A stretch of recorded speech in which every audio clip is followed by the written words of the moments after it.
કોઈના ઘરે જાઓ, કોઈના ફળિયામાં જાઓ ને તમને સારો પડકારો મળે, સારો આવકારો મળે તો ત્યાં મહેમાનગતિ કરવાની મજા આવે.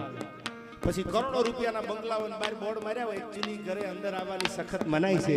એવા બાયલાના ઘરે પગ દેતા નહીં, કોઈ દી ઝૂંપડામાં પડ્યા રહેજો યાર. હા, પાછું બોર્ડ માર્યું અર્જુનસિંહ, અંદર આવવાની સખત મનાઈ છે. પણ જેના બંગલામાં એમ લખ્યું હોય ગેસ્ટ ઇઝ ગોડ, મહેમાન અમારા માટે ભગવાન છે, ઈ પછી ભલે સાસ ને રોટલો આપે ત્યાં મહેમાનગતિ કરી લેવી યાર.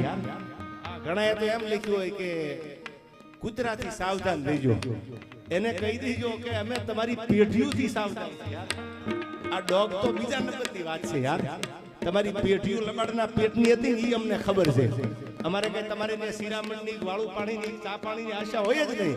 પણ જેના હેમાળા જેવા હોય, જેના મન મોટા હોય, ભલે ઘરમાં પૈસા થોડા હોય, ભલે ઝૂંપડાવાળા નળિયાવાળા મકાનમાં અર્જુનસિંહ રહેતા હોય, પણ જેના ફળિયા જેવા, જેના